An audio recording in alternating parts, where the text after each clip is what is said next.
આપણે ફેવરેટ ઘડીમાં વાગી હશે સવારના 9:30 ને સવારમાં આપણે જવાનું છે અમારા લાંબા વાળનું દાન કરવા માટે. ये बड़ी अच्छी बात कही आप. તો જાવીસી ગાયો કા, કારણ કે મોડું થઈ જાય તો માણસની દુકાને થઈ જાય ટ્રાફિક. એટલે ઉતાવળમાં તો પગમાં જોડા નાખવાનું રહી ગયું, તો ઠઠ્ઠા લીધા પગમાં જોડા ને ડેલો ખોલતા જ બહાર આપણું હાયાબુસા તૈયાર પડ્યું છે.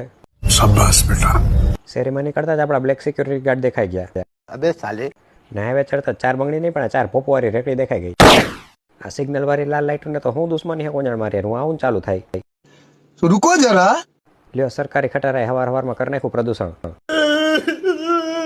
હાલો ત્યાં આવી ગયું છે સોરઠિયાવાડી. સોરઠિયાવાડીથી ડાબી બાજુ વળતા દેવપર બાજુ આવી જાય છે આપણો વાળ કાપવાવાળો.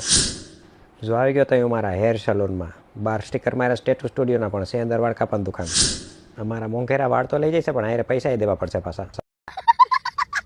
દરવાજો ખોલતા થઈ ગયું શુકન, અંદર 4-5 તો લાઈનમાં છે હજી. सबर करो. જોઈ લ્યો આંબોળા તારીખ આપવાના છે આપણા બાર. પોતે તો 1 વર્ષના વાળ કરે ને આપણને એમ કે દર મહિને આવી જ જવાનું. આપણે હજી વેઇટિંગમાં છે તો આપણે આપણા વિખાઈ ગયેલ વાળ લઈને બેસી ગયા છીએ સાઈડમાં. ત્યાં આવી ગયું 7મા છાપું, અમેરિકાના રાષ્ટ્રપતિ પદની ચૂંટણી. અહીંયા લૂડોની એક ગેમ નથી જીતા, 80 વર્ષના બાપલાઓને ચૂંટણી જીતવી છે. कितने शानदार विचार रखते हैं जी. આપણે બેન કટાડતા આપણે થઈ ગયા આપણી જગ્યાએથી ઊભા. દુકાન મેળવીને ભાગી ન જો એટલે આપણને પકડી દીધી. હાથમાં ચા લેબાને બેઠો રહો થોડીક વાર. क्या बात है सर. હાલો પછી લઈ લીધા આપણને હોટસીટ ઉપર વાળ કપાવા, નકર આપણે બીજી ચાય ઉલારી જતા હતી ને થઈ ગયા સિંહમાંથી બકરી વાળે ગયા.